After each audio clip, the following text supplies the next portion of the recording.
It is dramatic. I like the music. What's going on, everybody? How's it going? Welcome to the podcast. I'm Jeremy. This is Divergence Media. Cliff and I tonight, we're going to kind of give you guys just a quick introduction into who we are, some of our beliefs, some of the things that we really care about. And we're also going to dive into what's probably going to be somewhat of a multi-series ordeal. Hold on one second. I'm monitoring the stream here on my phone, and it's playing through the background there. So, yes, anyways, we're going to dive a little bit into Israel's Unit 8200 program. There's a lot to cover here. If we just stayed on Unit 8200, it would probably be pretty quick, but there's a lot more to that as far as the companies that have evolved out of Unit 8200, and this actually goes all the way back to 9/11, the Patriot Act. It's all very intertwined, but first, let's just give you guys a quick introduction in who we are. And Cliff's here with me. What's up, Cliff? How you doing, sir?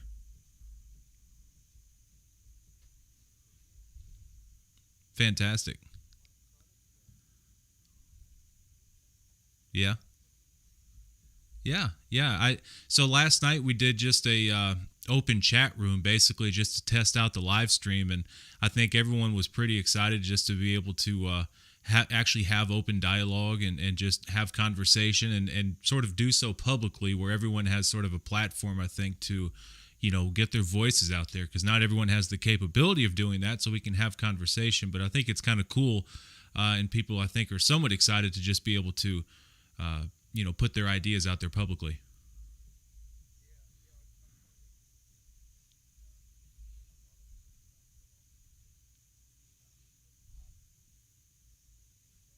Hmm.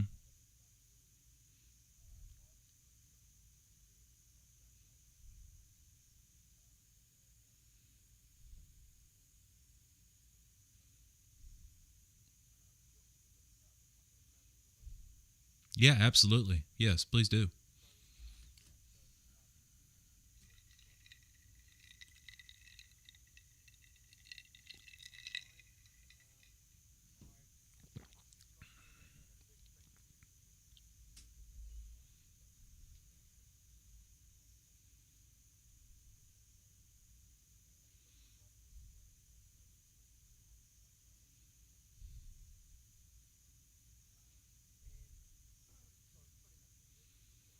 Mm.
It's been on the internet a while. It is quite new to a lot of people, and it's starting to break through now. So yeah, one thing's led to another, and now I'm here. So apparently they could not hear you. Um, Oh oh no! no. What at all? At all? Apparently not. I think they can now. Uh, yeah, I think they can probably hear you now. There was a slider that was pulled down there. I think they can probably hear you now. Ah, okay. So what do I have to repeat a bit of that? If you'd like, you don't have Okay. to. Okay. Well, yeah. So I've been a bit of a technophobe. I haven't really I hadn't been on the internet myself. Sharing anything for about 10 years when the internet was full on. I was really just doing my own thing and studying my own things that I'd come across, which was law, banking, money, commerce, spiritual stuff, spiritual practices, even, different weird types of meditation. And getting into, that typically, if someone wakes up with these sort of things, it would seem the inevitable thing is you're confronted with what is government, so that was inevitable. But I found nobody in my life would even pay attention to this stuff. It was a completely solitary exercise. Then I joined a guy called Dean Clifford's website, which was he was from Canada. Dean Clifford was sort of like so a lot of people will remember him maybe, but he was sort of a free man on the land guy, but quite unique in his techniques and knowledge. And he was pretty smart. He had some good ideas. So I got to be admin on his site. I got to know him. I got to know people he knew, and that was sort of an initiation for me on the net. I started to lose a bit of fear, Yeah. and because you remember the days when like on TV or even on early internet, you'd have people appearing and they'd have a mask on, or they'd have like a shadow and a voice cover where they'd be, oh yes, how's it Oh, going? sure. And Yeah. you know Yeah. what I mean? And Oh, nowadays yeah. you just don't see that. Yeah. So anyway, so yeah, so I got into a lot of things, and I'm continually studying, continually learning these things, deeper thinking about life and just things in our world, history, as well, of course. Mm-hmm. And so yeah, meeting more and more people. Done a lot of radio shows and that over the years as well. Just being picked up by people, through Facebook when I used to be on Facebook, not on Facebook anymore. And and it's just getting better. I'm meeting some good It's people and it's funny. One of everything these else. guys said I had a face for radio. Yeah, yeah. I think you've got a voice for radio too. It's Ah, clear. that's funny. Now that's a that's a joke. Say you got a face for radio. That's calling somebody ugly. That's okay though. I think it's funny. uh, so So yeah, tell us about yourself if you want. Yeah. yeah. Actually, it's my background is I'm a normal guy. That's kind of what's fascinating about this mixture here is that I started out like most people do. Very interested in just the mainstream topics, and so I followed government and the things of the news on a daily basis. And for the longest time, like many people, I really thought that I hate to even use the word, but I was woke to certain things, right? And really all that meant was where I thought I was in some way informed on the topics. All it really was typically I was just absorbing and regurgitating the same talking points that my favorite talking heads would spew out and feed me with. And to give you an example of that, I was actually listening to a Rush Limbaugh show one time, and we had some kind of, I don't remember what the events were, but it was breaking news, and so he is putting out this information, and he literally says, I want to arm my listeners with the things that you guys need to know to combat these things, right? So he's literally telling you, I'm brainwashing you. And so that was me for the very long time. And so that's always been where my interest is. And I think that probably still shows at my approach in things right now, because as to where you tend to look at the big picture of things, I tend to still look at individual events, and I dissect those individual events and try to understand them, and try to understand how they play in the big picture. But I have a hard time, as still as of right now, really piecing all of these things together. So that's why, I come to platforms like these to where hopefully we can bring out I can help bring out some of the smaller details and figure out how these little pieces of the puzzle all work together, which I Nice. think, you know, Yeah, on a I think. platform like this with putting a lot of minds together, I think we can probably accomplish that.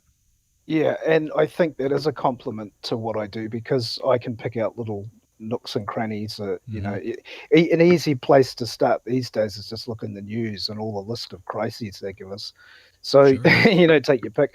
But yeah, Hmm. it is true. I mean, the studying for a long time in different areas of your own thinking is the key. For anybody to find your own niche in what you're Hmm. into. And so one thing leads to another. It's not I don't do this first and foremost for other people. I've done it for myself, to just figure shit out for myself. Sure. And then learning from other people too, of course. I mean, we pick up a book. I mean, it's like listening to someone. So we're all learning from people. Hmm. But the trick is to ultimately then run it through your own senses and experiences, and join the dots. And So, by doing that, go ahead. eventually you do start to see a similar picture, and you'll find involuntarily that uh, people that do research for themselves do find a similar path. You know what I mean? Like, so Sure. if everyone's thinking for themselves and studying, and they do find similar paths, then you've got to be onto something. Right.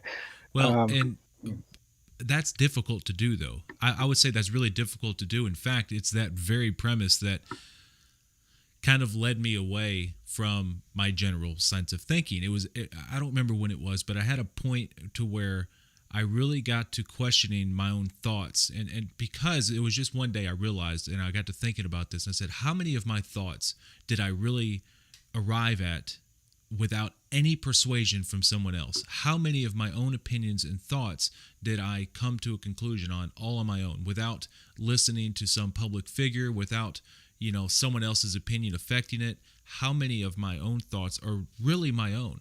And now, granted, it's very difficult, I think, to say that there's many that were not in some way persuaded by other culture, your environment, right? So there's a lot of these things. Even, for me, I grew up in the southern part of the United States, which is everywhere you turn, there's a church, right? So everything is very dogmatic, and that is that's a part of the foundation of my personality. Whether I try to get rid of that or not, and I have, but nevertheless, it's still there. I mean, that still has some persuasion on the way that I think, even if I logically think through these things and say, okay, it's not there. It didn't persuade my line of thinking. Inevitably, it did. It because that's the way my brain thought as I grew up. So that's really difficult, in my opinion, to come to.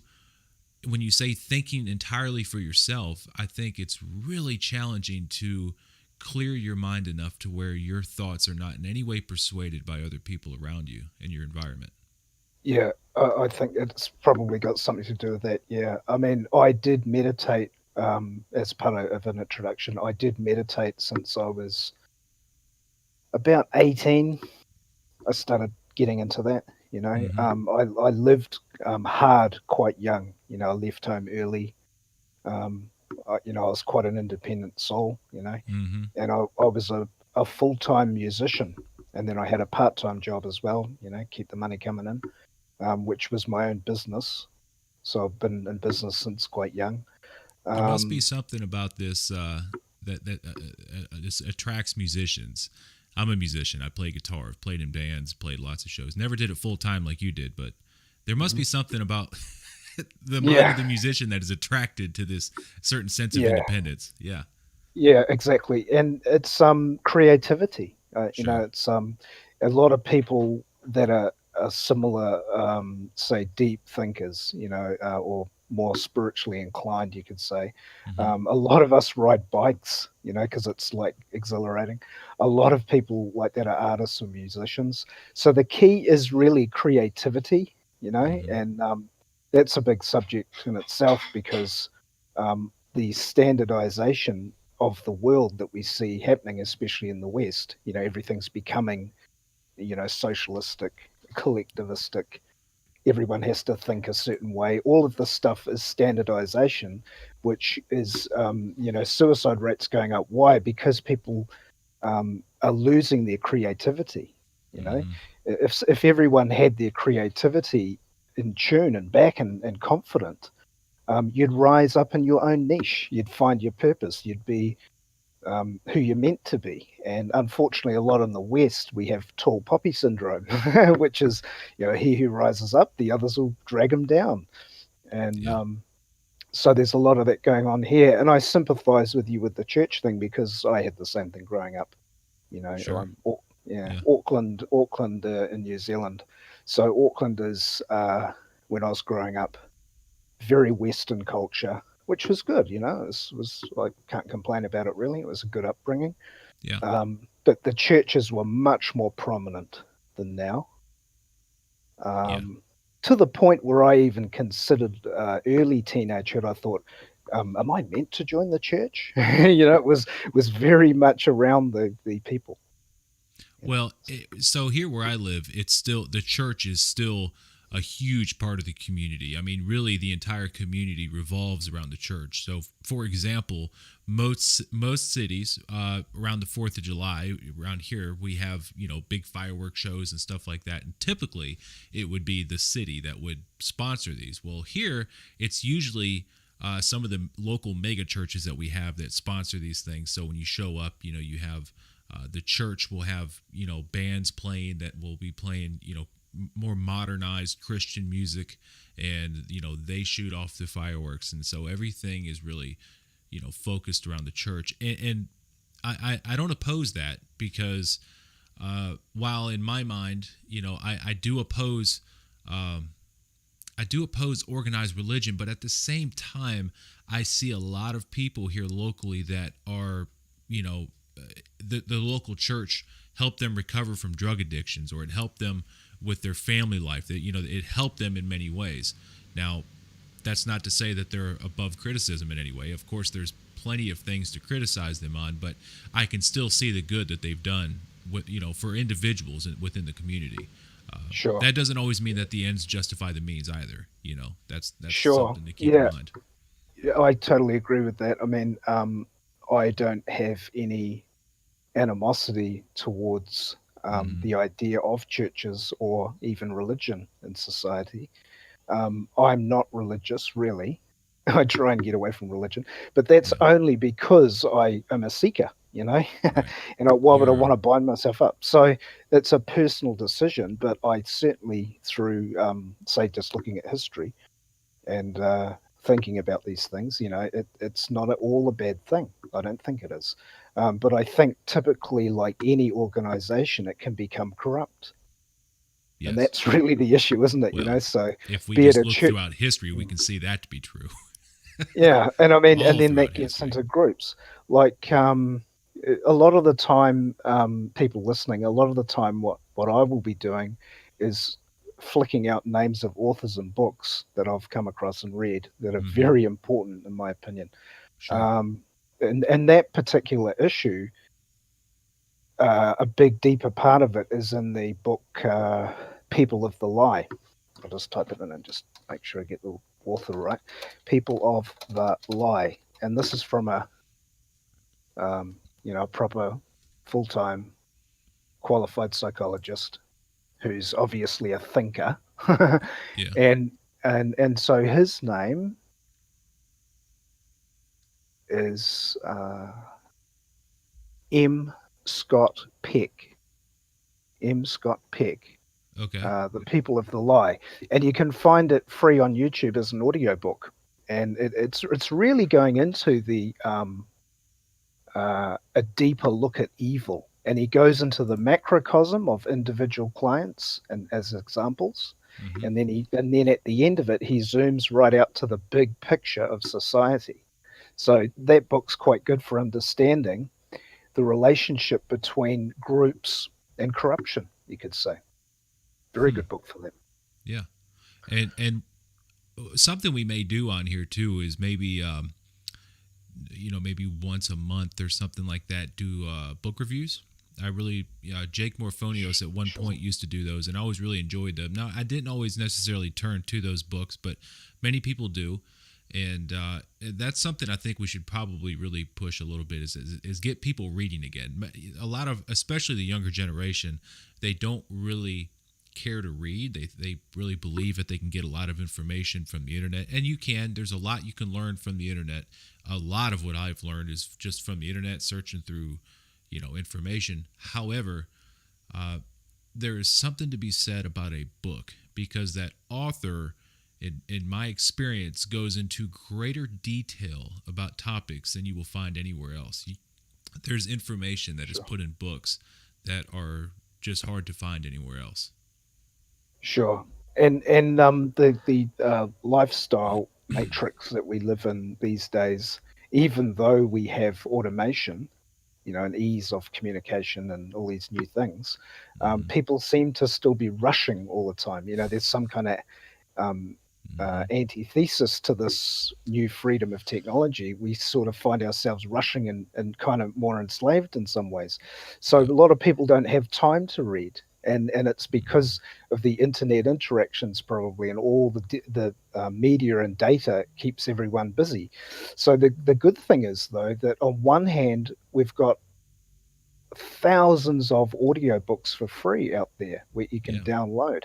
And so the pro in doing that, which I do most of the time because I'm busy too, is you listen you can work on things while you're listening, which is like reading in a way, but it's Mm-hmm. not the same. But it teaches you how to listen. Yeah, it teaches you how to focus and listen Yep. when you're listening. So that's good. And then, but the good side of a book is what a book will do. You know, the physical paper book, or maybe internet digital book, is it gives the imagination its muscle. You know, when Yes. you read, you're creating images. So you do that when you listen, but it's much stronger when you're looking at words, creating Mm-hmm. images. So that's good for the mind, you know. And to just build upon this concept that society is very rushed right now, and so it is hard to sit down and read a book. What I've found is, for those of you that have had a hard time, you sat down and let's say you wanted to get into reading, you've heard so many people talking about wanting to, you should read more books and etc.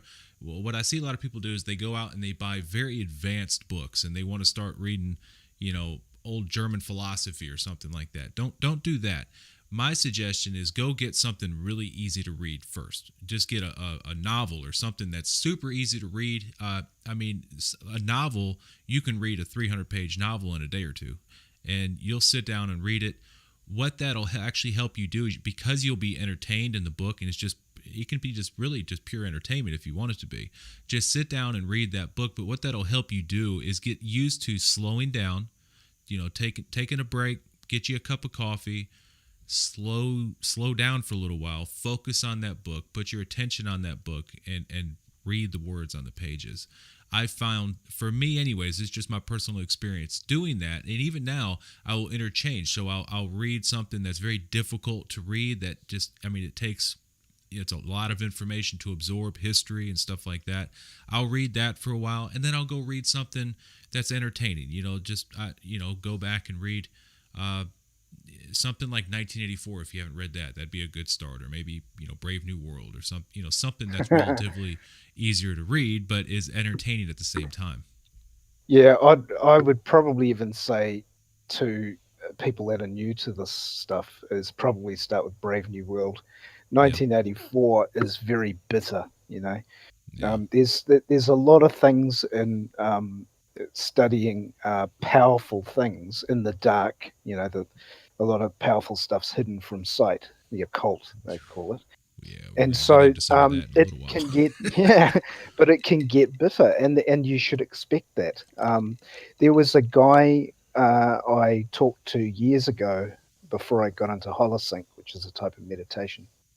It's a binaural beat meditation, Mm-hmm. and I was just inquisitive, you know, and typical. Yeah. And I rang up this guy who was the head of the TM meditation, which is transcendental meditation. It came from India, went to the US and the West, and it's pretty well known. Even the Beatles and that got into TM. Really.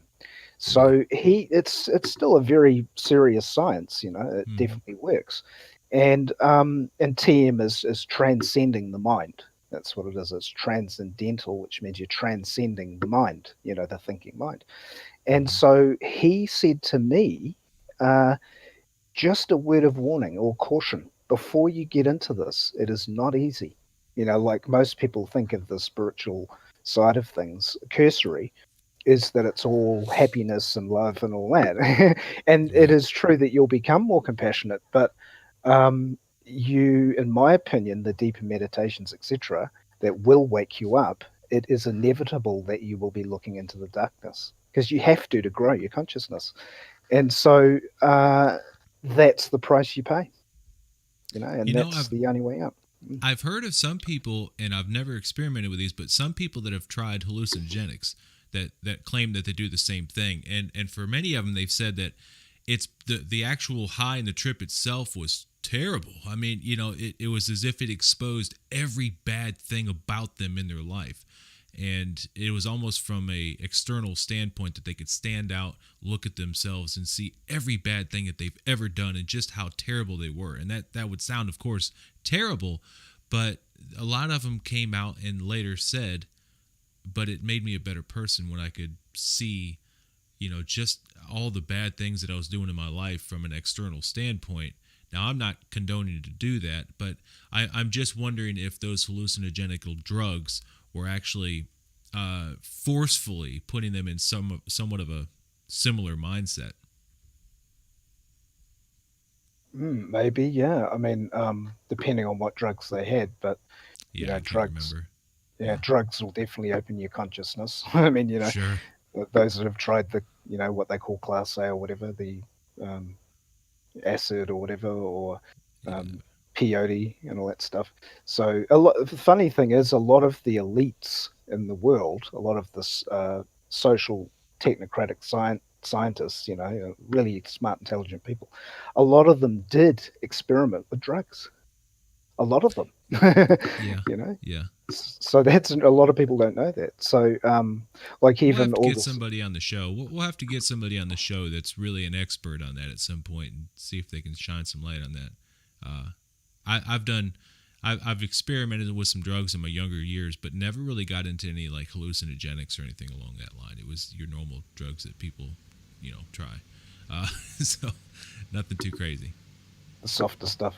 Yeah, softer stuff. I won't go into Yeah, details and that's publicly, cool.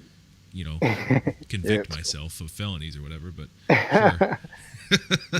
So Yeah. look, man, I guess let's go ahead and transition into some facts and some information here. Give us something to chew up a little bit. I said I wanted to get into Unit 8200. We're going to go here to the Wikipedia page. Now, generally speaking, I would not say that the Wikipedia page would be, a good source of information, because typically it's very watered down, and I don't really care what they say about Wikipedia being, uh, you know, a good source because everybody can edit it. That's not true. We've all seen reports of authors, the very author of the book, trying to make edits and correct information about his book, and then getting a response back and saying you're not credible. You're not a credible source to to edit this information. It's like, it's my book, of course I am, but nevertheless, the actual information that's on the Wikipedia page is by itself so startling. Surely, what's really going on? I mean, if this is what's public, in the watered down version, we can only imagine, how Sure, much sure. worse it Yeah, really gets. but my view of Wiki is, and I'm a researcher, so I'm quite critical, and Yeah. I'm aware that true occult knowledge is expensive and hard to find. That's a Mm-hmm. fact. So obviously, Wikipedia is a public, um, is for public consumption, and Right. therefore it'll be general, because general is another word for public. So Yeah. general means you'll get a general point of view. But what's interesting, so there will be facts in there. But what's interesting is to me is that if the society that provides the benefits to the people, whatever it may be, which includes Wikipedia, isn't knowledge the goal? Like, aren't Yeah. they meant to be willingly saying, yeah, we want to enlighten the people? Well, then why do they give us dead links all over the place with Right. Wikipedia? Right. Looking into Unit 8200, I spent about an hour or two the other night looking at I'm it gonna and go ahead and found some cool transition that stuff. over. Yep. And I found, for instance, because this Unit 8200 is all to do with surveillance, really. It's a, Yes. it's a primarily a surveillance unit. And so when I clicked on a lot of links and went into it, there was a red link that was dead, and it was called visual surveillance, something like that. It was two words, and I thought, well, that's too vague for me to copy that word and put it into Google to find the corporation that runs it. We Right. know it's connected. So, in other words, you couldn't find it because Right. they just said visual. Now, what does that mean? I mean, that could be, Visual um, surveillance. Yeah. Satellites, maybe. yeah, exactly. It could Right. be a whole bunch of stuff they're not telling us, and that's why Mm-hmm. it's a red dead link. So, that's the sort of stuff that's frustrating with Wiki, but it's a good entry point if you've never looked at a subject. It'll give you a good broad view. Yep. There's nothing Well, wrong I've with I've that. I've got this pulled up. So for everyone watching, let's go through a little bit of this together, and maybe we can come to a conclusion of what's going on here. So Unit 8200 is an Israeli intelligence corporation unit, or not corporation, core unit responsible for collecting signal intelligence and code decryption. Military publications include references to 8200 as the central collection unit of the intelligence corps, and it is sometimes referred to an Israeli SIGINT, SIGINT, national unit, also known as ISNU. Okay, remember those abbreviations though, because many times you'll see Unit 8200 will be abbreviated ISNU. It is subordinate to AMAN, the Military Intelligence Directorate. So, we're going to scroll down a little bit. Overview is the largest. So, Unit 8200 is the largest unit in Israel Defense Forces, the IDF, comprising several thousand soldiers. It is comparable in its function to the United States National Security Agency and is a Ministry of Defense body, just as the NSA is part of the United States Department of Defense. So this is essentially, again, to be somewhat similar to our NSA for Israel. Nothing too crazy to be thinking about there. Let's see. Here we go. What I'm looking for: signal intelligence gathering. So let me just break this down. So Unit 8200, what they do is they find high school kids that are top of the class. They're looking for the quickest learning kids that they can. And what they're doing there is they're starting to go ahead and pre-teach these kids. They're putting them in after hours programs, etc., and kind of getting them prepped up to come out of high school and straight into this Unit 8200 program.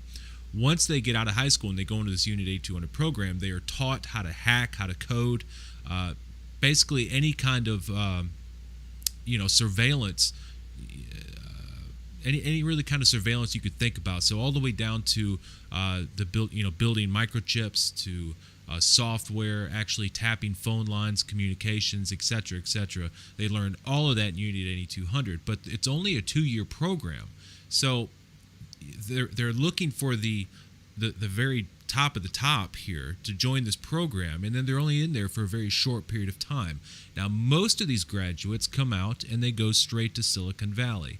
A lot of them go and they start their own private companies around the United States or Europe. I mean, they're all over the world.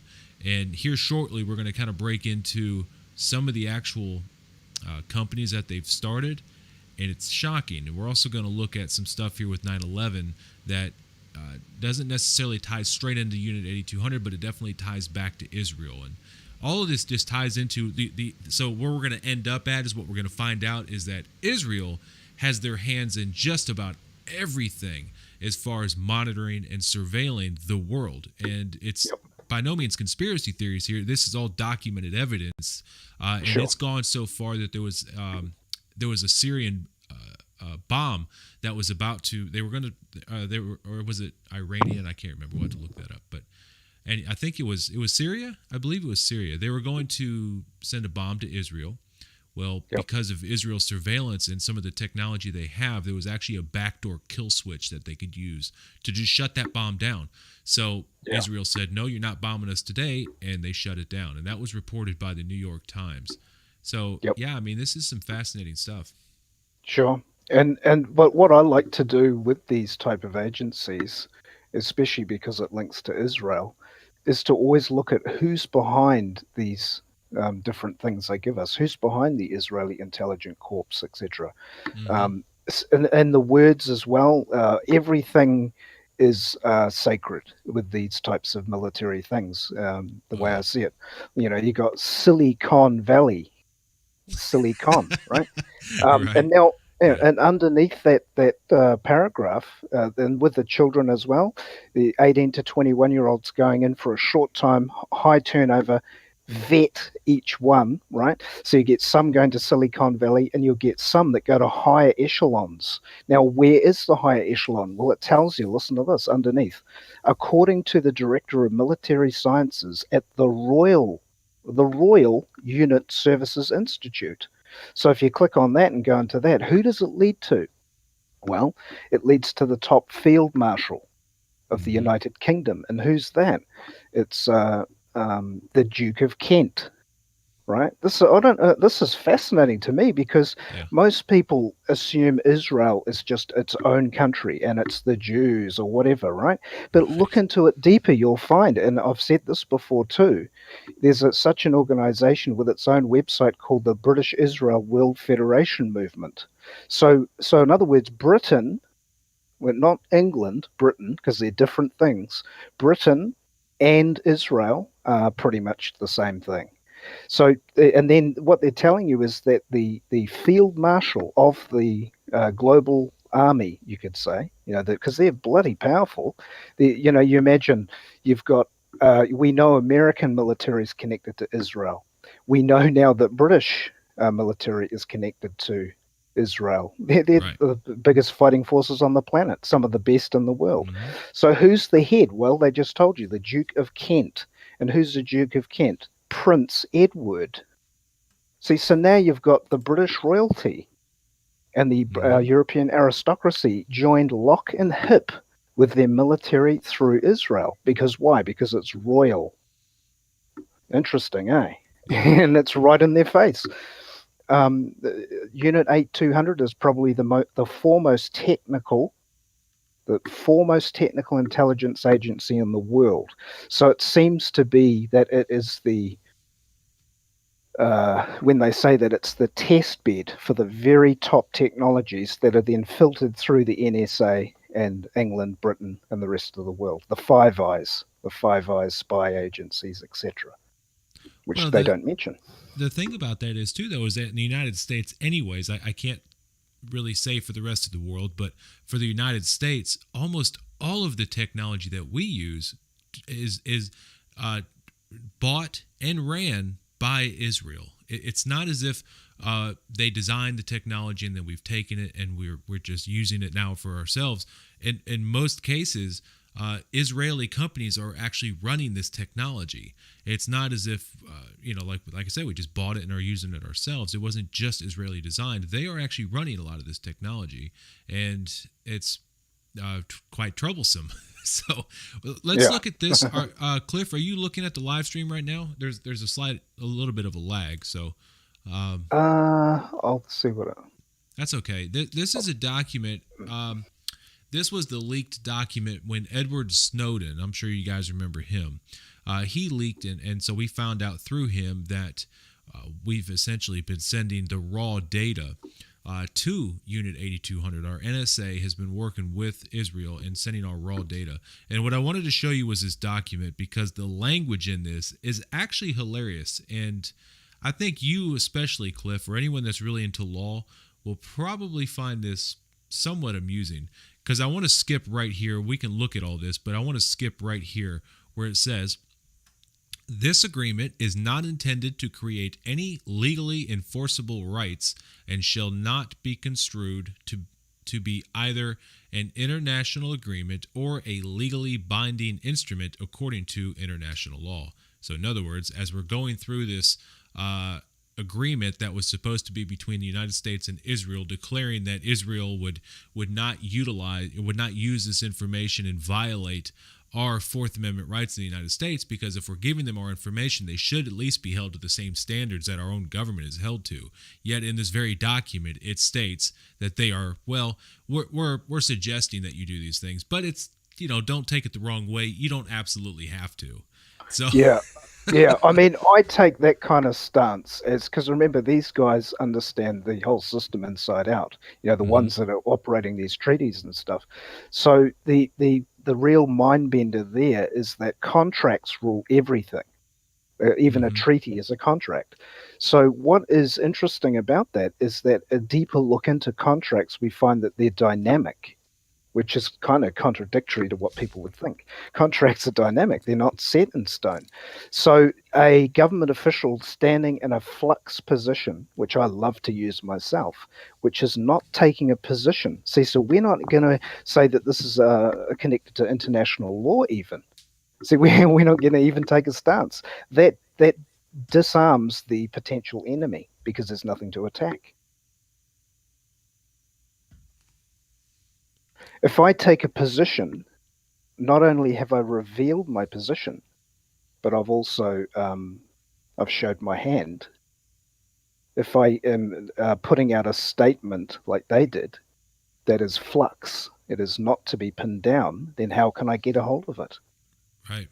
So it's very slippery, and this is what they do. And you can see it in the communication in the news, in their legalisms. You can see it in a lot of communication, and it can be beaten.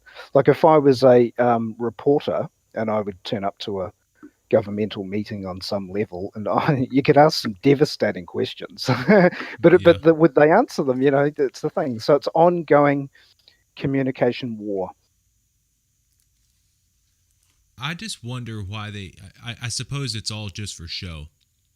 Really, at the end of it, I mean, all of this legal stuff, Yeah, a lot of it is. it's got Yeah, to just be for absolutely. show to make us Yeah. think that there's a system that we can entertain and be a Yes. part of that gives us a fair chance, and a fair shake at things. But it's really not. I mean, of course, we know it's not really the case. Uh, Yeah. so Yep. Absolutely. we can probably beat things at a local level because I mean, in reality, your local judge isn't really, any more in the know than anyone else. He got a job and you know Yeah. he Well, it's enforces the opinion. laws the best he knows how. But yeah, It's opinion. I mean, it's well sure. understood that all the judgments and that are just opinions. So, and the public opinion is, of course, the true judgment. Mm-hmm. Ultimately, the mass, the mob rule, etc. But there's so many things we could get into. I mean, there's double speak, right? There's double think. That's another Oh yeah. communication technique that disarms the targeted person for the Mm-hmm. communication because they puts them into cognitive dissonance, double think or double speak, double think. Double think is cognitive dissonance where you believe two opposite things at the same time. Right. They're two opposite contradictions. So it puts the person into Alan Watts said it quite funnily. He said they go into click mode like a robot. Click, click, click, click, because you can't quite, you can't get a hold of it. Sure. Sure. so, Yeah. so that's And another thing and to I look can out for, actually well the thing is when you say they, it's interesting because for me it's not just a they is or like, I thought that way. And I recognize that I still do have a lot of things that I'm still in a process of clarifying within my own mind. I'm still on that process of awakening, I guess you could say. Because there's Sure. still things on a daily basis that I think about and go, wow, I'm not thinking about this quite correctly. And double think Sure. is one of those things that if your entire mental process of thinking is wrapped up in double think, it's hard to even understand what doublethink is, yet less break through it. I mean, it takes a long time just to understand what it is to begin with, before you can, start to escape it, Yeah, I mean, essentially. we could start as with baby steps, like for instance, a word, a classic one that is used in the media is because why? Because the media is a type of legal um, Right. offer. They put things out in the media, and the people either accept them or they don't. And they'll put surveys out, or they used to here. They'd say, "Have we crossed the lines of bad broadcasting? Have we crossed the lines?" And then Mm-hmm. the people ring up and go, "Oh yes, oh I think that was terrible," or someone go, "No, I don't," and they get their surveys and they line it all up at the end and they go, "Oh look, the people are accepting this now." See, so the whole idea of their surveys is to monitor the public to see how far they can push the next lot of communication, be it or degradation, right? Like for instance, how long ago was it when there was no swearing in articles in the news, in the main news feeds? And Oh yeah. nowadays they might still block out one or two words of fuck or whatever, but now it's an everyday thing. They Right. swear in the media. And it happened in the last, I don't know, 20 years. It just ramped up. So that has a meaning. That has a effect on the human uh, expectation of the public, which is, Sure. the protection supposedly, or something solid, something to depend upon. So that is becoming shaky. See, this is how the psychological warfare works. So a classic example of doublethink back to that is by using one word that has at least two meanings, and then they'll put it in Hmm. a sentence that could have two ways of looking at it. Yeah. And so once you see that, you can see that they are potentially telling you evil things, or are they? For me, Sure. I think it's evil. I think they've got evil intent. So that's one way of starting to look at it, And I do admit that when I was introduced to propaganda, let's say, in my control, whatever you want to call it, I didn't really have a good feeling about it. But once I jumped in, because I had to, it was quite good because then I could see the media properly. What the general newsfeed media is telling you. And other researchers before me said that. They said you can expect to see that. You can expect to really, once and for the first time in your life, you'll start to see what they're really saying in the news. Mm-hmm. So there's a whole world there. And then once you do that, then you still will look at the media. That's the thing. People go, oh, just turn it off, get away from it, live your life, which is true. I mean, you should do that anyway. Get away from it because it's toxic. But on the other hand, if you're a researcher and you want to get information out to people, I still look at the media because it's giving me at least what they're feeding the people. Be it true or not, they're still feeding that to the people. So to me, it's kind of a gauge on where the general public mentality is, because all those mainstream news feeds will be going through everything: radio, magazines, everything mainstream, the trends.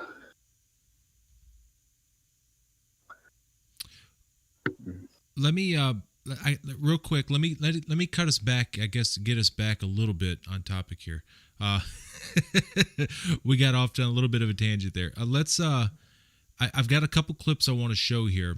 Let's look at this first one. Remember, I told you that going back to Unit 8200 here. Remember, I said that this was going to all go back to 9/11. I've got a little clip here I want to play. A lot of you guys have probably seen this before, but there's people out there that have not. So I just want to show this. It's about a 4-minute clip. I'm going to go ahead and transfer it over. Let's take a look. Since September 11th, more than 60 Israelis have been arrested or detained, either under the new Patriot anti-terrorism law or for immigration violations. A handful of active Israeli military were among those detained, according to investigators, who say some of the detainees also failed polygraph questions when asked about alleged surveillance activities against and in the United States. There is no indication that the Israelis were involved in the 9/11 attacks, but investigators suspect that the Israelis may have gathered intelligence about the attacks in advance and not shared it. A highly placed investigator said there are, quote, tie-ins, but when asked for details, he flatly refused to describe them, saying, quote, evidence linking these Israelis to 911 is classified. I cannot tell you about evidence that has been gathered. It's classified information. Fox News has learned that one group of Israelis, spotted in North Carolina recently, is suspected of keeping an apartment in California to spy on a group of Arabs who the United States is also investigating for links to terrorism. Numerous classified documents obtained by Fox News indicate that even prior to September 11th, as many as 140 other Israelis had been detained or arrested in a secretive and sprawling investigation into suspected espionage by Israelis in the United States. Investigators from numerous government agencies are part of a working group that's been compiling evidence since the mid-90s. These documents detail hundreds of incidents in cities and towns across the country that investigators say, quote, may well be an organized intelligence gathering activity. The first part of the investigation focuses on Israelis who say they are art students from the University of Jerusalem and Bezalel Academy. They repeatedly made contact with U.S. government personnel, the report says, by saying they wanted to sell cheap art or handiwork. Documents say they, quote, targeted and penetrated military bases, the DEA, FBI, and dozens of other government facilities, and even secret offices and unlisted private homes of law enforcement and intelligence personnel. The majority of those questioned, quote, stated they served in military intelligence, electronic surveillance intercept, and or explosive ordnance units. Another part of the investigation has resulted in the detention and arrests of dozens of Israelis at American Mall kiosks, where they've been selling toys called Puzzle Car and Zoomcopter. Investigators suspect a front. Shortly after the New York Times and Washington Post reported the Israeli detentions last month, the carts began vanishing. Zoomcopter's webpage says, we are aware of the situation caused by thousands of mall carts being closed at the last minute. This in no way reflects the quality of the toy or its saleability. The problem lies in the operator's business policies. Why would Israelis spy in and on the U.S.? A General Accounting Office investigation referred to Israel as Country A and said, quote, according to a U.S. intelligence agency, the government of Country A conducts the most aggressive espionage operation against the U.S. of any U.S. ally. A defense intelligence report said Israel has a voracious appetite for information and, quote, the Israelis are motivated by strong survival instincts which dictate every facet of their political and economic policies. It aggressively collects military and industrial technology, and the U.S. is a high priority target. The document concludes, quote, Israel possesses the resources and technical capability to achieve its collection objectives. A spokesman for the Israeli embassy here in Washington issued a categorical denial, saying any suggestion that Israelis are spying in or on the U.S. is, quote, simply not true. There are other things to consider, and in the days ahead, we will take a look at the U.S. phone system and law enforcement's methods for wiretaps, and an investigation into the possibility that both have been compromised by our friends and allies overseas. Brett? Carl, what about this question of advanced knowledge of what was going to happen on 9/11? How clear are investigators that some Israeli agents may have known something? Well, it's very explosive information, obviously, and there's a great deal of evidence that they say they have collected, none of it necessarily conclusive. It's more when they put it all together. A bigger question, they say, is how could they not have known? Almost a direct quote, Brett. And this going to the fact that they were spying on some Arabs, right? Correct. All right, Carl. Okay, so there's a lot in that clip, but what some of the things that we've learned from that little clip is that Israel, following 9/11, the U.S. government was in fact investigating Israel and their ties and basically surveillance and subversion into all facets of our society. I mean, we're talking about our military, our law enforcement, DEA, everybody, everything. They were monitoring, and they were doing so at the time by physically actually going and trying to sell cheap art, et cetera, and then I assume, planting things there. And so this was then. Now, of course, we've progressed a lot further, but we've all heard about the dancing Israelis and how, that was all tied into 9/11. And this next clip that we'll show in a little while will also go further into detail. Now, what's interesting about that is we all remember hearing that the Bush administration had heard in advance that there was going to be a terrorist attack. Well, that did in fact come from Israel. And there was another segment that they did. I didn't want to add that just to keep, time limits down and not just showing 20 minutes of video clips. But the reason why we did not respond to that apparently was because while Israel gave us information and said, a terrorist attack is coming, this is just leaving off the table for the moment all that goes into 9/11.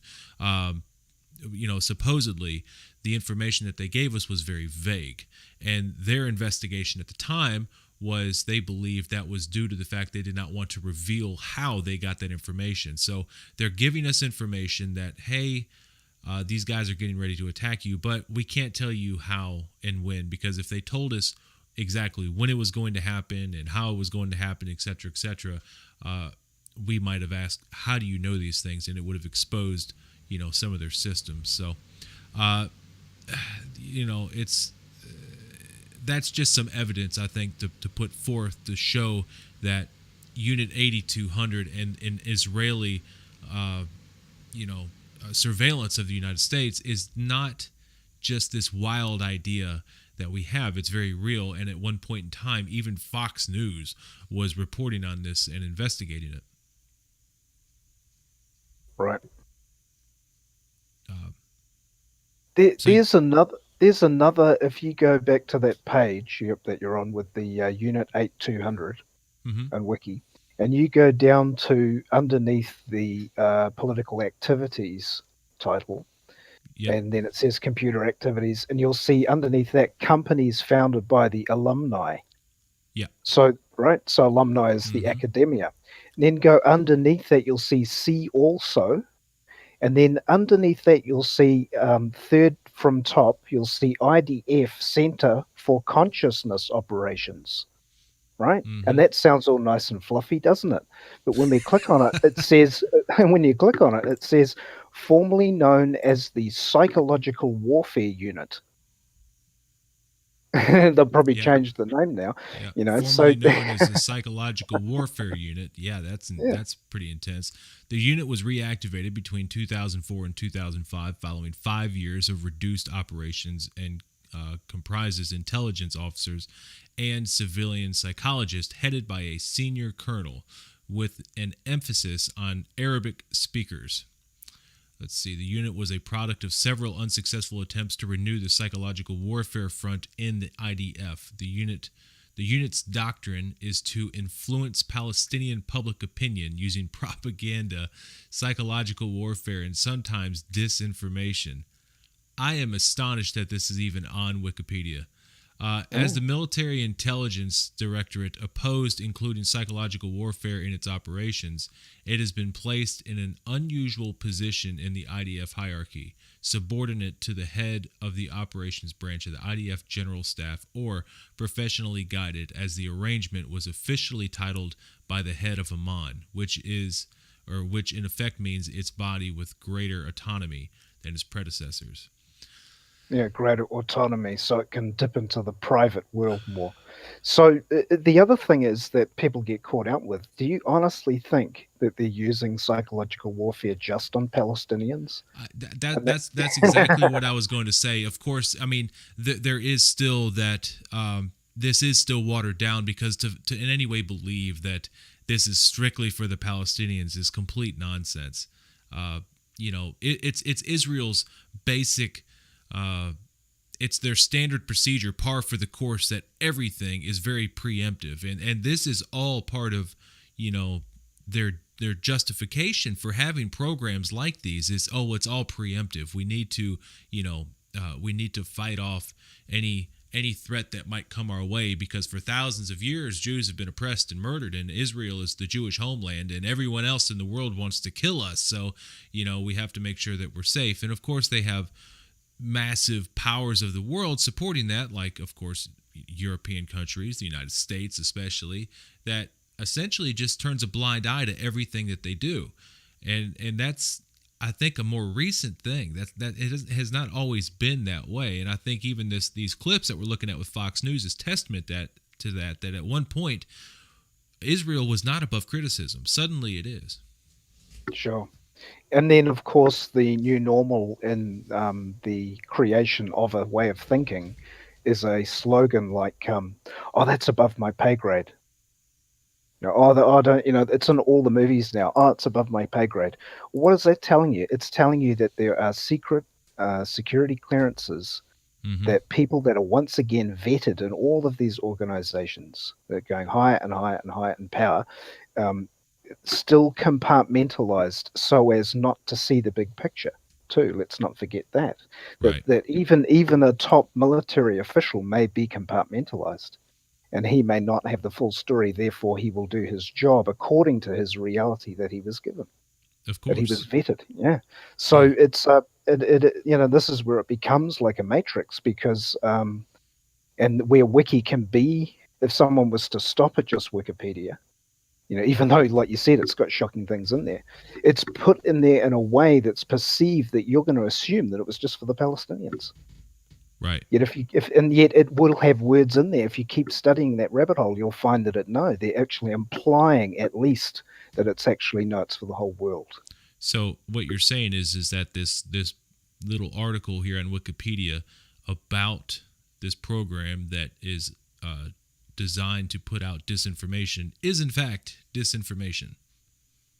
Yeah, it'll have its own limits. Yeah, it'll have its own limits on information. Yeah. Absolutely, because and there's a lot of the nudge, nudge, wink, wink of those type of statements made in media and in general public consumption. Oh yeah. If it's a thing, if people keep pushing, if you go further, you'll find more. And if and again, thinking for yourself that, well, hang on, we're all governed, aren't we? Mm-hmm. Or we're supposed to be, right. and then obviously going into the propaganda world, even through Wikipedia, which is okay, it's for an initiation, you'll see, and this is a crazy thing with compartmentalization. If you study propaganda, even on Wiki, and you join the links and then go and disseminate it, go and think about it and assess it, you'll come back and say, but hang on, that would prove that there's a conspiracy. And then so you'll go to Wiki and look up conspiracy, and it'll say, there's no such thing as a conspiracy. They're trying to lean it that way. And then it's like, but hang on, when I studied propaganda, it told me there's a conspiracy. So you get into this double think again, and who's telling the truth? We know there's psychological warfare units. We know there's such thing as psychological warfare from the people that have administered it. So these are facts. So these are the areas that get to higher knowledge where you lose the assumptions that are given to you. They'll give you a presumption, so you automatically think, oh yeah, well that's fine, that's how it is. They're the enemy. I'm not the enemy. At least today, I'm not the enemy. Right. Tomorrow you might be the enemy, and they'll switch Mm-hmm. sides. So oh, it's only the Palestinians. Yeah, well, hey, they're people too. They'll target you next. So it's pretty loose. So real quick as well, for everyone that is watching on YouTube and everyone that's in Discord, here shortly, I've got one more clip that I want to show. And then almost pretty much after that, I think I'm going to open this up. So for all of the admins in there, I'm going to try to help out. For you guys that want to be able to talk, what you need to do right now is go ahead, go into pre-screening text. There's a pinned message in there. I'm going to copy and paste that right now so you can hold on. Okay. What I'm going to do is copy and paste this again. I need you to look at these rules real quick so that you understand just the basic ideas of what we're going to do. What you need to do is drop a line in the pre-screening text chat, and if you feel like talking, one of us needs to give you the appropriate role so that you can actually speak in that. Also, we are going to be in the live stream text. Once you receive the live stream text role, you'll be able to type in there, which I just updated that. So now you can. The roles were not set up correctly. They are now. So that's what you need to do. So here in just a little while, we'll be opening this thing up. So admins in the Discord server, if you can help out, guys, or moderators, and give people the live stream role if they want to speak, we'll give them that particular role so they can. We will be in the live stream voice chat, which is, let's see, right now, where's it at? Yeah, it'll actually be live voice is the one we're going to be moving into. Okay, guys.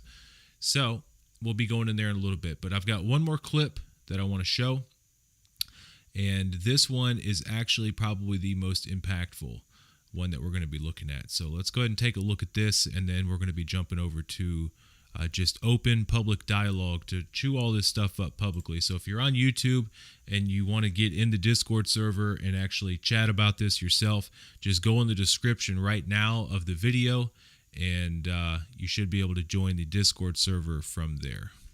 So for now, let me go ahead and start this clip up. We'll check this thing out. Israeli-based company called Amdocs that generates the computerized records and billing data for nearly every phone call made in America. As Carl Cameron reported, U.S. investigators digging into the 9/11 terrorist attacks fear that suspects may have been tipped off to what they were doing by information leaking out of Amdocs. In tonight's report, we learned that the concern about phone security extends to another company founded in Israel that provides the technology that the U.S. government uses for electronic eavesdropping. Here is Carl Cameron's third report. The company is Comverse Infosys, a subsidiary of an Israeli-run private telecommunications firm with offices throughout the U.S. It provides wiretapping equipment for law enforcement. Here's how wiretapping works in the U.S. Every time you make a call, it passes through the nation's elaborate network of switchers and routers run by the phone companies. Custom computers and software made by companies like Comverse are tied into that network to intercept, record, and store the wiretapped calls, and at the same time transmit them to investigators. The manufacturers have continuing access to the computers so they can service them and keep them free of glitches.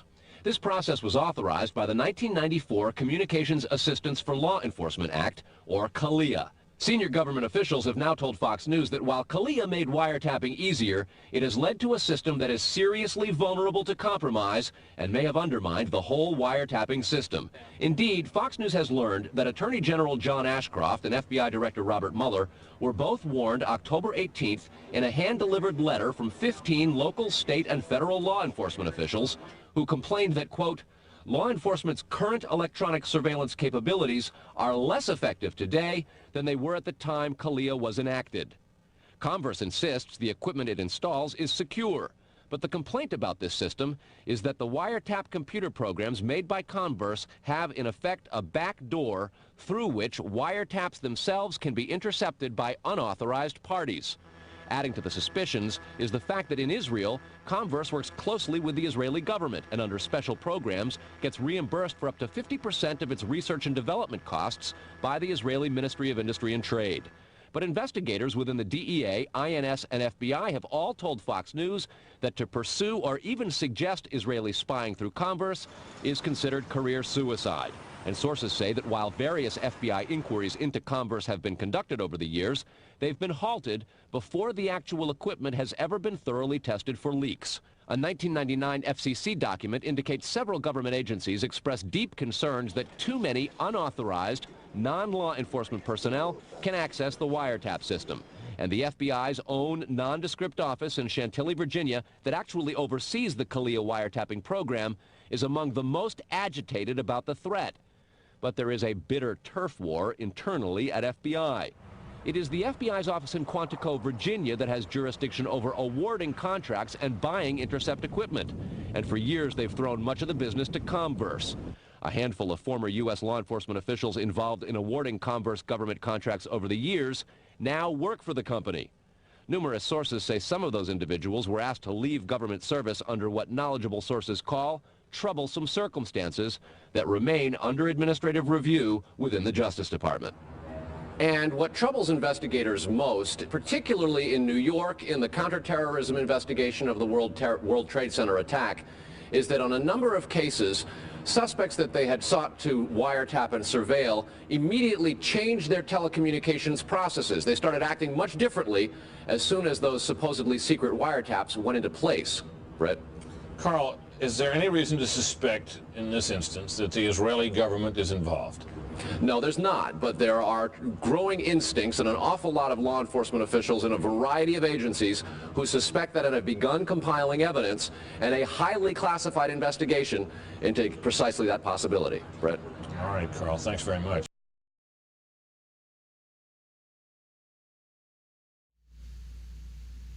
Okay, so there's quite a delay from YouTube to Discord. So if you're watching it on YouTube, of course, you're still watching it on YouTube. But I'll just start commentating now. That clip to me is earth-shattering. It's quite astonishing to see that these communication companies are literally just tapped into everything. And this goes much deeper. I'm going to try to delve into this further. And in some of the comments on the live stream, some people have mentioned that they are literally intertwined in everything, and they definitely are. Even when we get into some of the microchips that they've created, it's literally in almost everything that you do. Your cellular phones, your iPads, almost everything.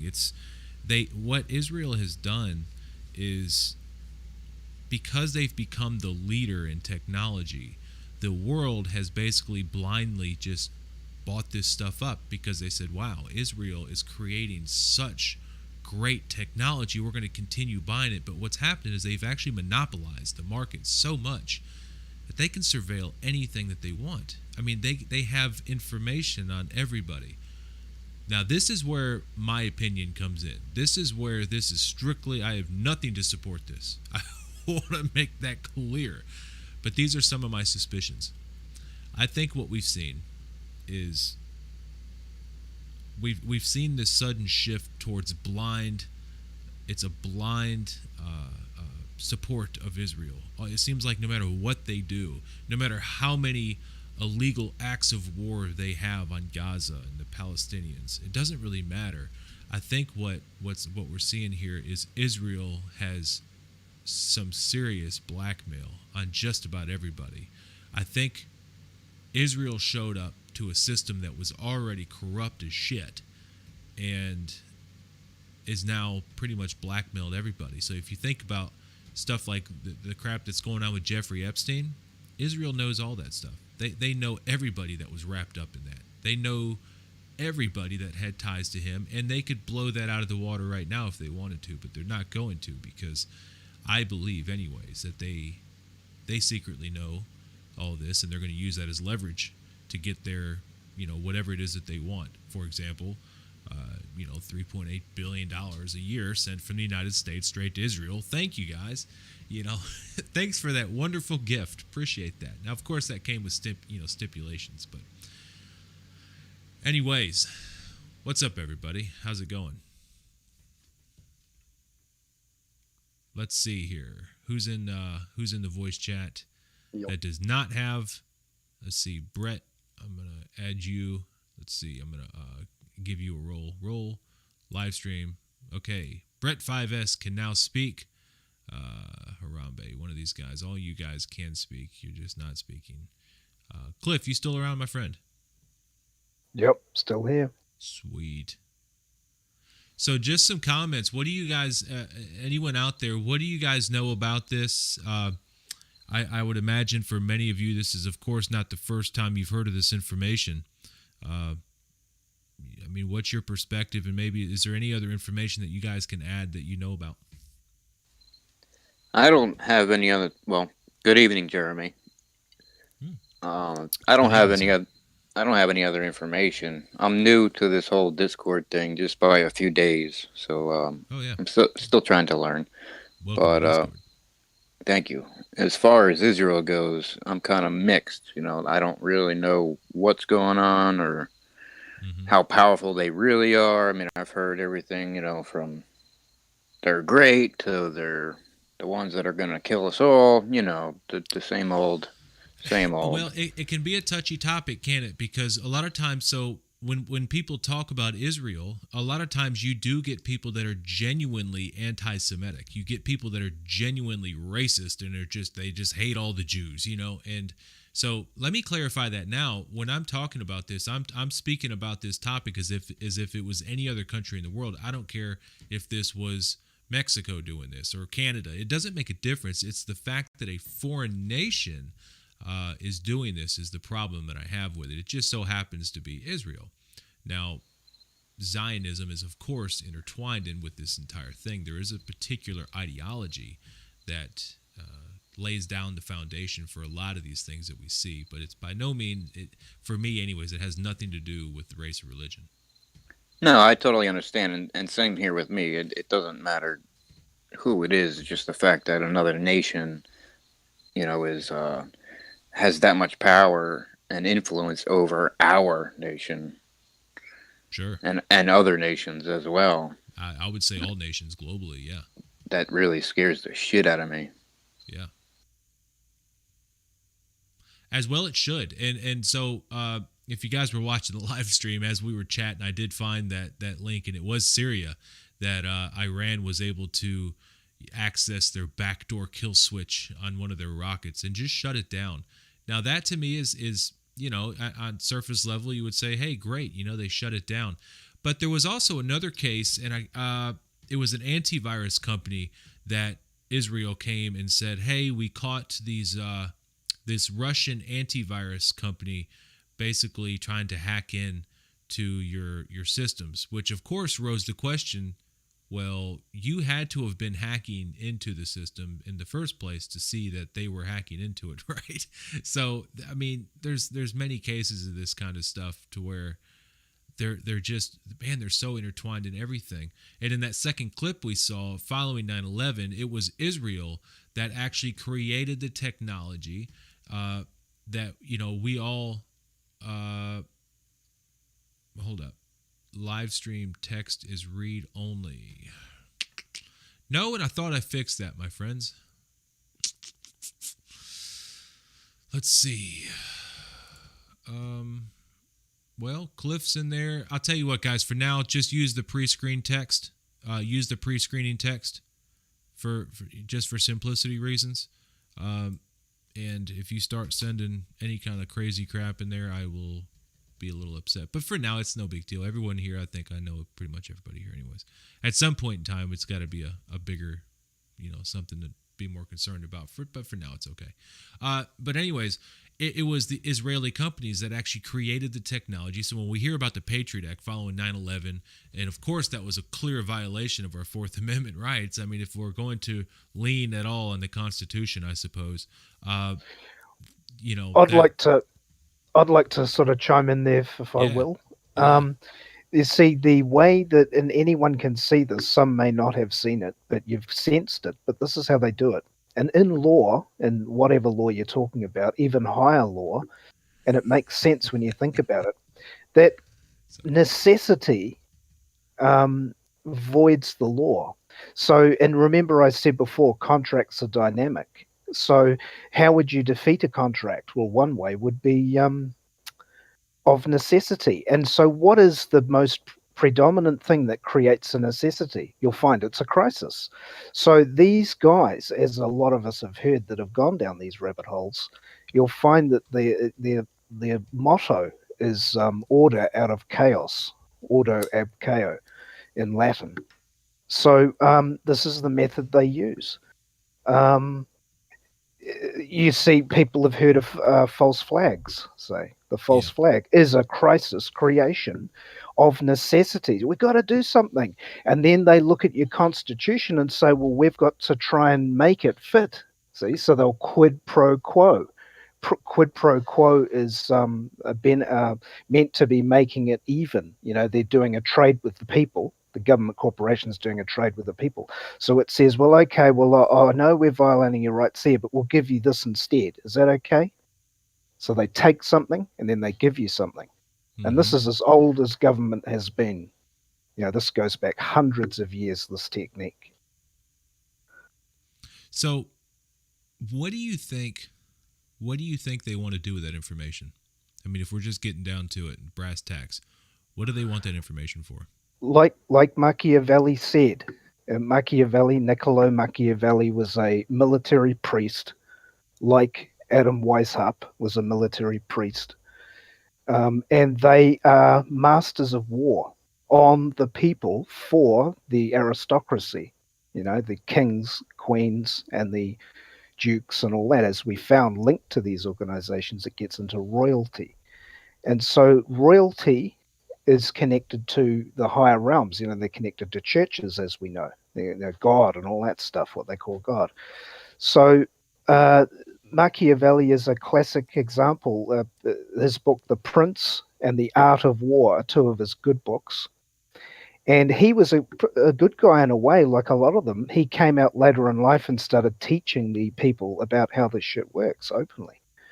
So, you know, some of these people come out and tell you. So they use these techniques of data gathering to take the pulse of the public.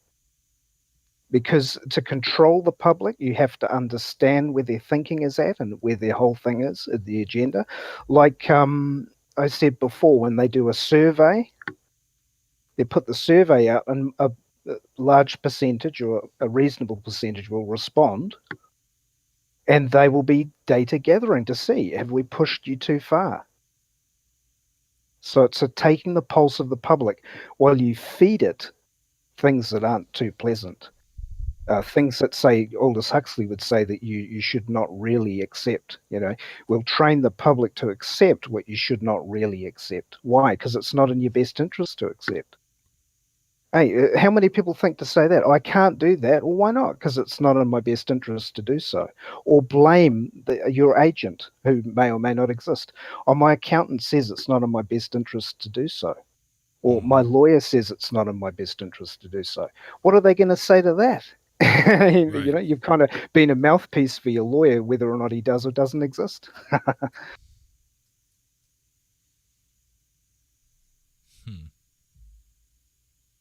I would love to hear from some of you other guys too. Everyone in here, anyone else want to speak up and have a little chat? Now's the time to do so.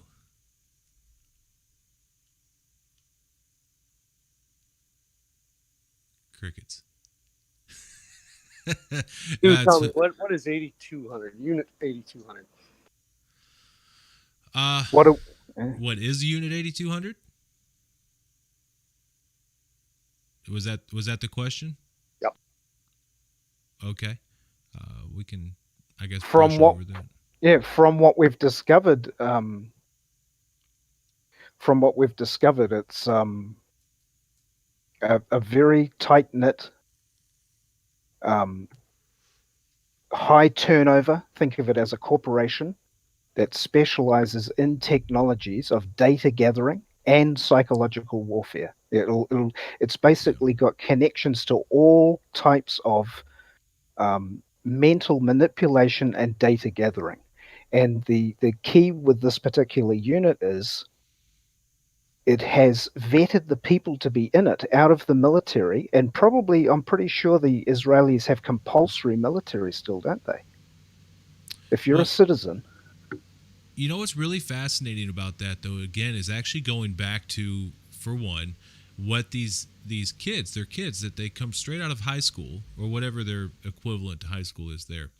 And then they go straight into this 2-year program in Unit 8200 where they are taught, how to hack, how to program, and all this kind of stuff, how to code. And again, many of these people go straight to Silicon Valley and they go to work for a lot of them are going to go to work for social media companies. What's really interesting to see here is that a lot of these guys actually have also learned a lot of psychological warfare things. And then they go to work for companies like Facebook and Twitter. That is quite a discovery. Yeah, because when you think about it, the art of communication, say to give the people media, because it's all media. And so that in itself convinces the people, like their words that they put out, like psychological warfare, whatever you want to call it, gets the people to give them information. So it works together.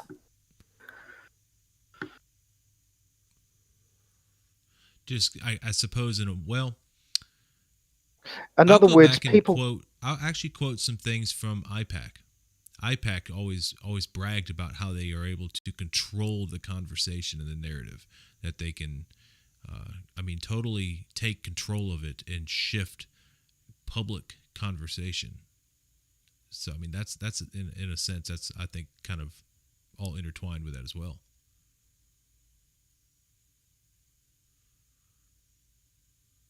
So Harambe says, to explain it to someone who has never heard of the concept of their own self-enslavement.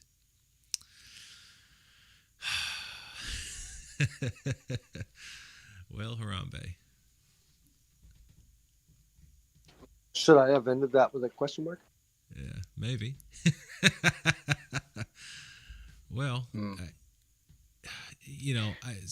I'm looking at it from maybe of a more scientific standpoint, and just looking at what I've learned from just the facts alone, to me are somewhat astonishing. Without reading too much into it, most of it sounds like absolute nonsense when we're saying, oh my gosh, there's this foreign country that's literally monitoring, collecting all of our data, but it's all right there in your face. It's it couldn't be any more clear. It's not as if it's any kind of theory. It's all well documented, and that to me is the shocking thing. I would love to continue to dig deeper into this stuff and really learn more about what's behind the scenes.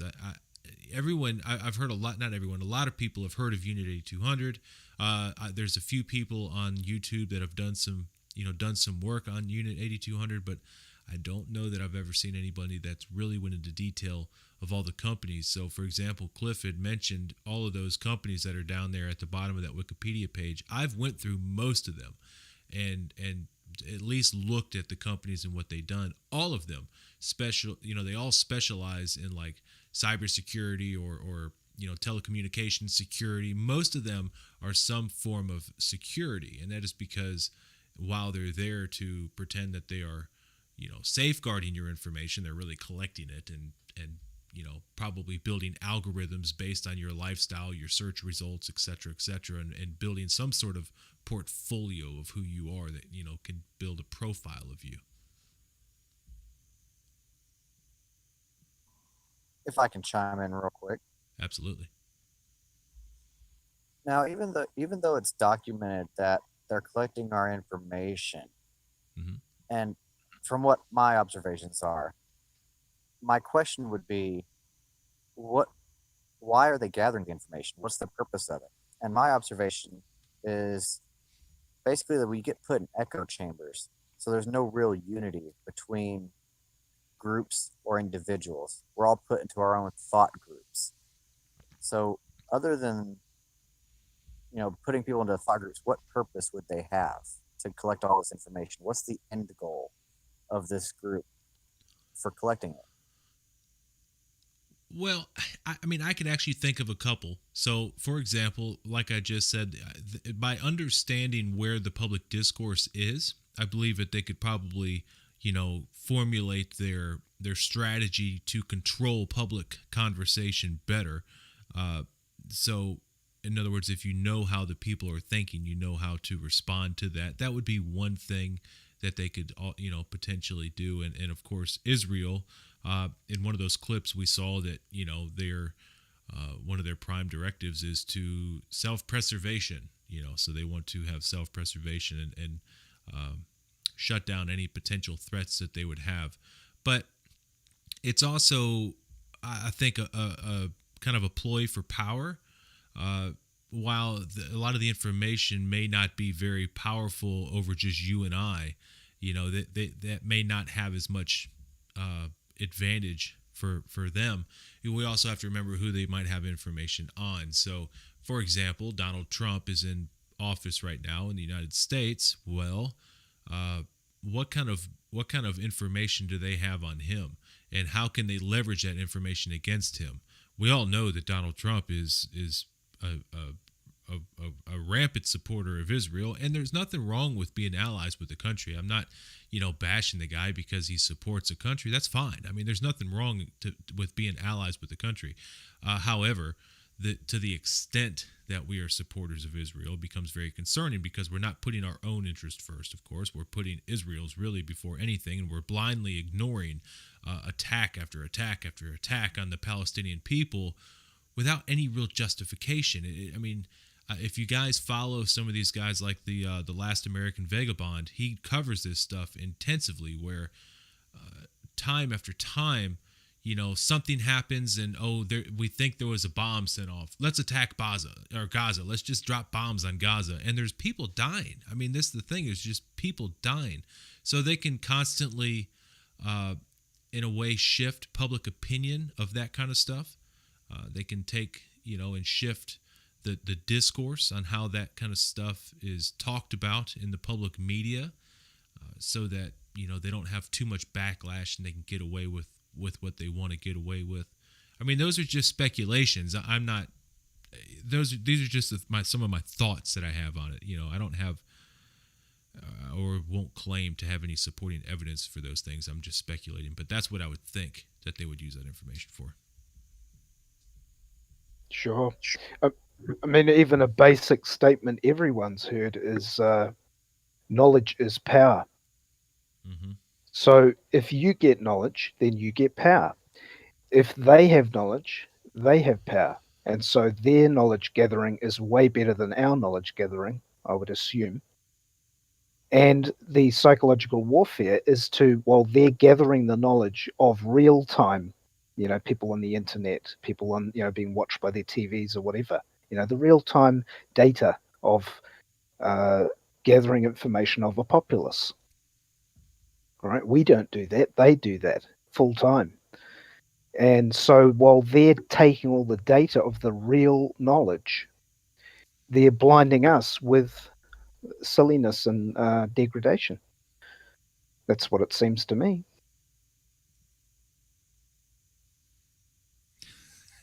I'm sorry, I gotta laugh here real quick at Rika on YouTube, saying, I do like how much he ignores notifications in other servers. It's kind of funny. Although I do have 10 pings. Who's pinging the mess out of me here? I have ping after ping after ping in here. I'll have to check that out. I have 10 notifications here in this server. Yes. I will check that out. I don't want to click on it right now because it's getting broadcasted live to YouTube, so I'm afraid to click on that, especially in the admin's text right now. I don't know what's in there. I'm not going to click on that right at the moment. So yeah. So hey guys, what else do we got here to bring forward? Anyone else got any thoughts here? Last night we were all over the place having a conversation and chatting away. Let's see. I think. Bill, did you have anything to continue with what you're going with? Do what? Who's what? KN4. Oh yeah, KN. Yeah. I think he's trying to speak, but I'm not hearing him. Oh, I was going to go off of the hypothetical or the ideas you had with bombing Gaza and shifting the view. Mm-hmm. It still brings to question, why shift the view and why would they want to bomb Gaza? Two separate questions, but they kind of intertwine with each other. So if they are controlling the narrative of media or whatever to divert from bombing Gaza, what is the reason or the end goal for bombing Gaza? Are they trying to create change in one part of the world without people knowing it, or is there an ulterior motive? I think it just comes down to expansion, really. I mean, I think it's that simple. I mean, you can look at a timeline of Israel, and of course, it's already expanded.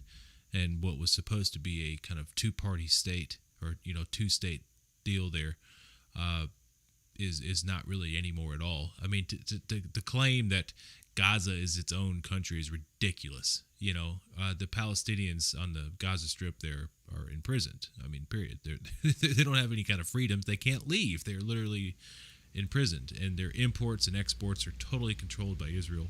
I mean, it is just expansion. I mean, I think it's really that simple. I got a question. Yeah. Why do you think every first world country is being infiltrated by third world countries? What's the plan there?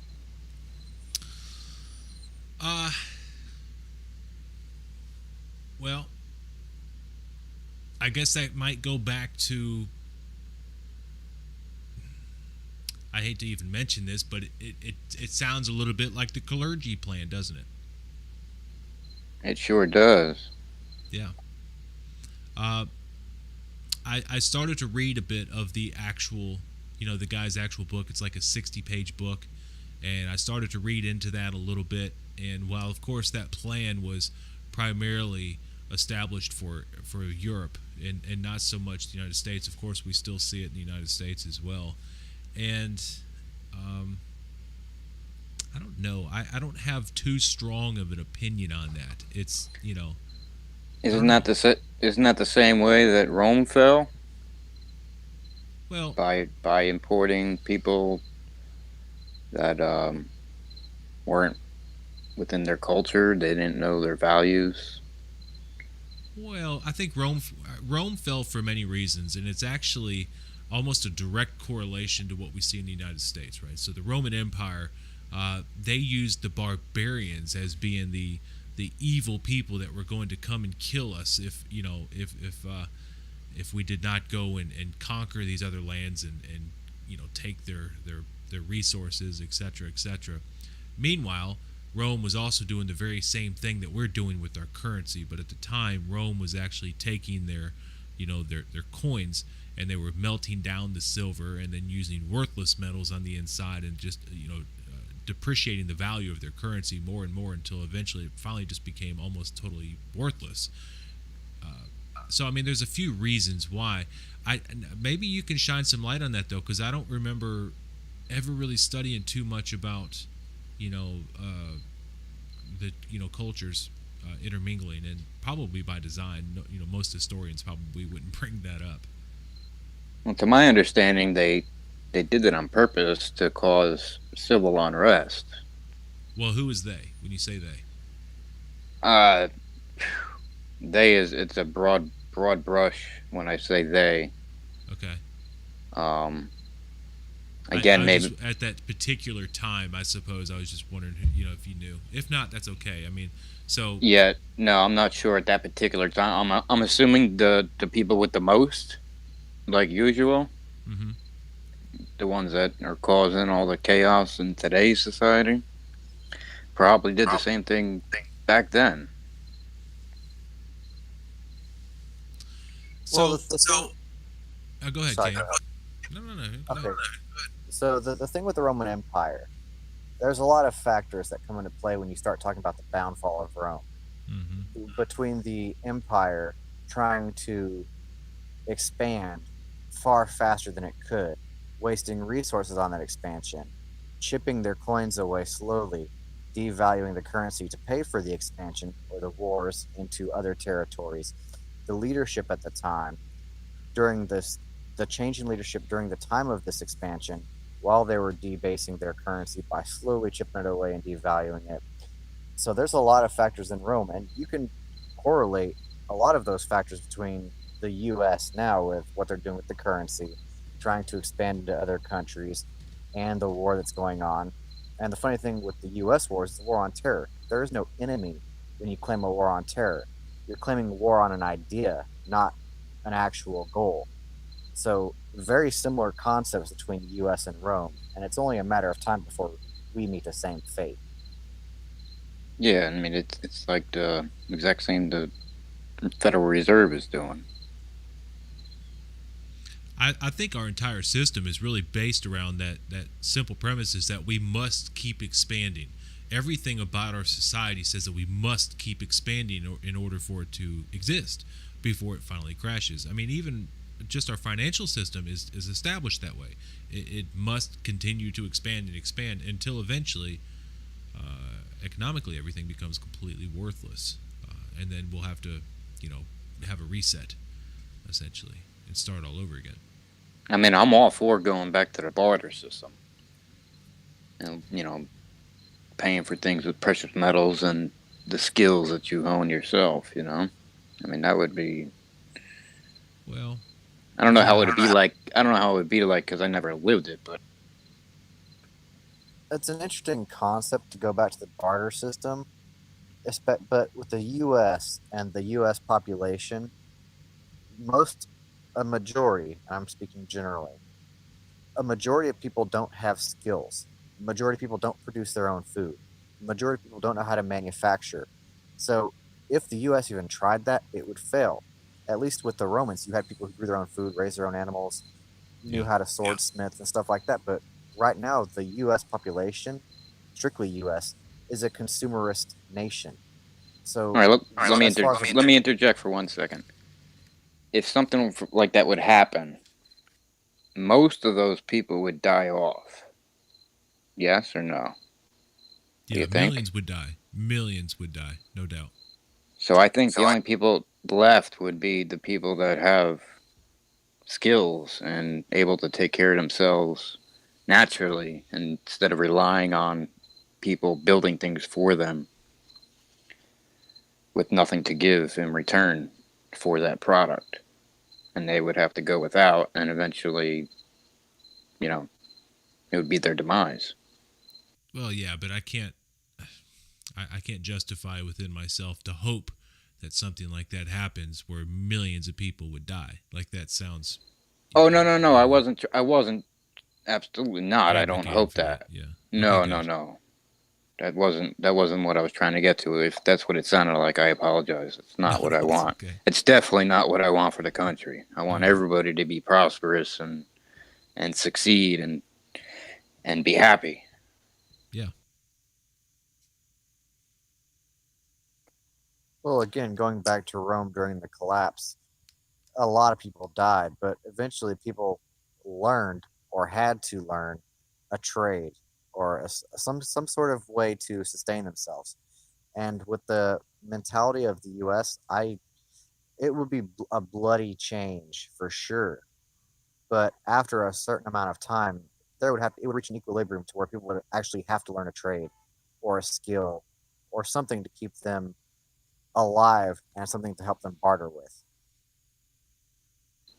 Yes, absolutely. That's what I was trying to get at.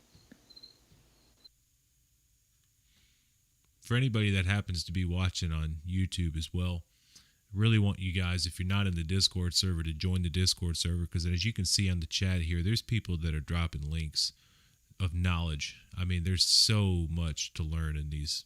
A lot of these guys have been studying things of the ways of the world for a long time, and collectively there is a crap ton of knowledge in this server.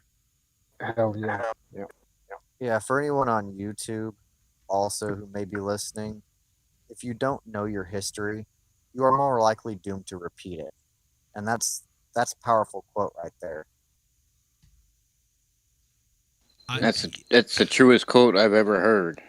Yeah. Throughout my whole life. I mean, I've always heard that quote, and I live by that quote.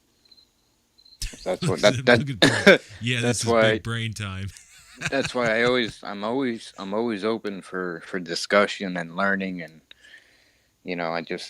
the more information I have, the better off I will be. You know what's funny though about that quote, that when you say, those that don't learn history are doomed to repeat it, you would think that most people would get that, but they clearly do not when we're talking about something like your right to own a firearm. When in history has it not been the case that when a government has total power over their people, that they have not oppressed them horrifically? It has always happened every single time. Every time. How can we possibly think that it's going to be different this time? Here's another one that I can appreciate from Aldous Huxley. I put in the chat. He says that men do not learn very much from the lessons of history is the most important of all lessons of history. Mm. For those that don't know, Huxley was the head of UNESCO, United Nations. And his brother, there's Julian Huxley. He was an expert as well in the United Nations. Their father, Sir Thomas Huxley, was an aristocrat who was closely linked to Darwin. So there's a whole lot of knowledge that is real world knowledge from what we would deem to be the elite classes, that they put the information out there. So there's no need to grasp at the mainstream media. It's all there. It's just there's key people that most people have never heard of. Or they jokingly put it in things. I bring up that movie Demolition Man a lot with Sylvester Stallone and Wesley Snipes. Now, in that movie, there's so much symbolism.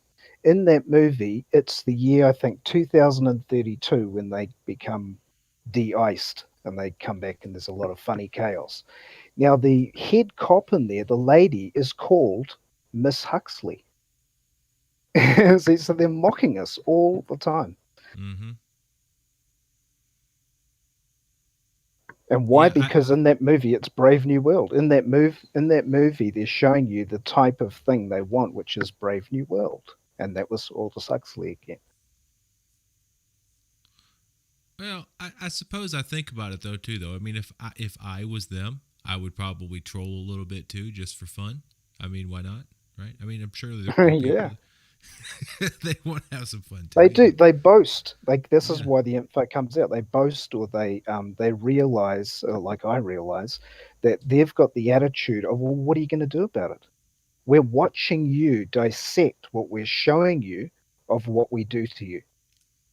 There's also a quote from the Joseph Mengele, right? Mm-hmm. Joseph Mengele was the head of the experimental Nazi experiments on the prisoners of war, or just whoever was the enemy, right? And so he has a quote there where he's saying something to the effect of, the more we do to you, the more you don't mind what we're doing to you. It was something to that effect. But if you look it up, there's a quote by Joseph Mengele in the quotes of what he said.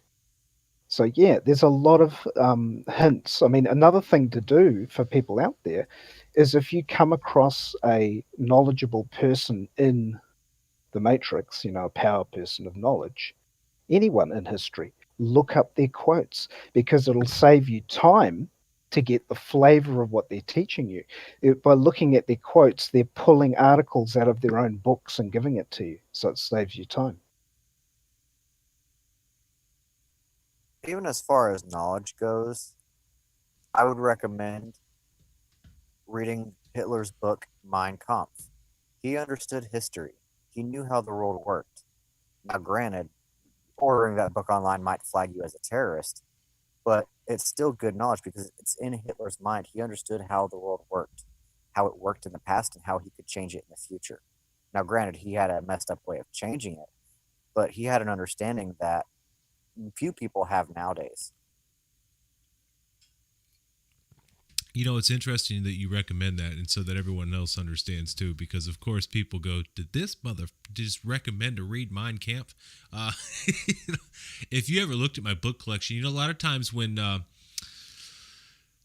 FBI goes in someone's house and the guy was a mass shooter or something like that, which actually here in a minute I do want to talk about this shooting in Texas. When they go into these people's rooms, they're like, "Oh, he had all these books about this and this and that and this." Well, I have the Communist Manifesto. I have, the Protocols of the Learned Elders of Zion. I have all kinds of crap that I completely disagree with, but I read it because I utterly disagree with it, but I want to understand it. I think it's probably good to read a lot of stuff like that, even Mein Kampf, which that's a hell of a read, though. That's by no means a short read. I mean, I don't guess, hell, I think it's probably almost equivalent to reading the Gulag Archipelago. And it's kind of funny, too, because most of the books that you mention, you will get flagged for ordering or even, trying to read. Yeah. But at the same time, there's a wealth of knowledge in there that could open your mind up to different views and how those views were applied to the real world and actually changed it, whether it be for the better or worse. And to say that you're a terrorist or you're going to get classified as one for even trying to get that knowledge, that should speak volumes to the books themselves. Well, if you guys want some free books, there is I've got a Discord server that I transferred ownership to, but I'm still an admin in it. I transferred ownership because it's a hell of a lot of work. It's way too much work than I could handle. But it's just called the library. I think some of you guys are already in there, but there's hundreds of PDF books, and it's just a Discord server, but they're all alphabetized and categorized. So it's not like here's one chat where everyone just dumps PDFs. They're all nice, neat, and each book has a texted out author and description, so you can actually utilize Discord's search option to look up an author or look up the book title, and it'll just pop up. You don't have to dig a whole lot. And like I said, there's hundreds. There's a lot in there. Mein Kampf is in there. If you wanted to just download that one, you could look at that. I've got a lot of Friedrich Nietzsche's work in there. A lot of history. There's a lot of stuff in there. I think I've even got some Jacques Derrida in there. If you guys are into that kind of weird philosophy and stuff, it's pretty interesting. I'll drop an invite link to that. So tons of free PDFs in there, more than you'll ever read in your lifetime. Well, I say that. I don't know how fast you guys read. More than I'll ever read, that's for sure.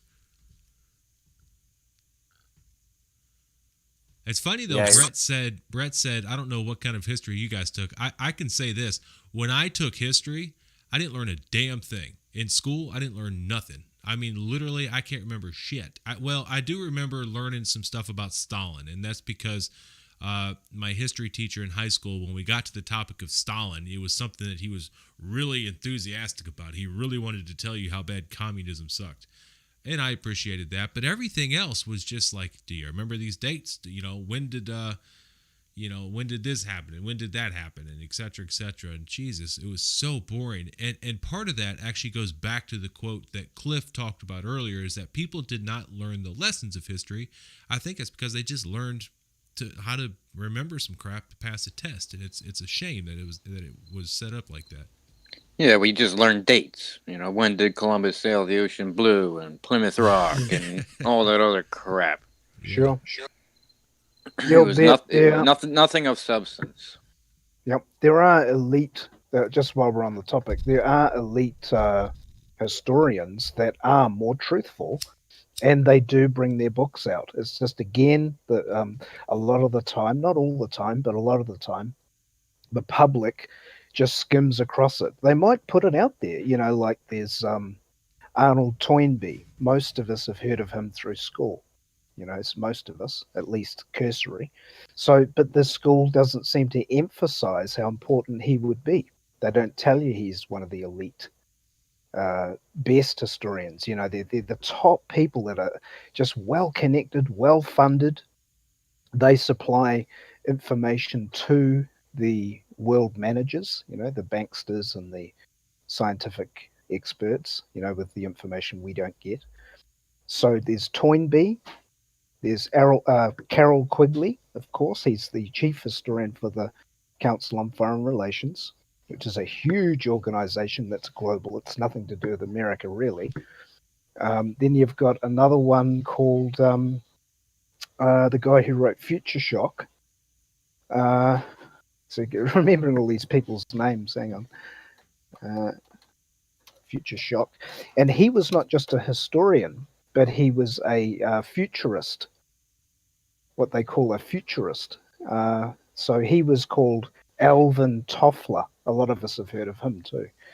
So this is what I mean. As you discover these people, you discover new societies that you never heard about.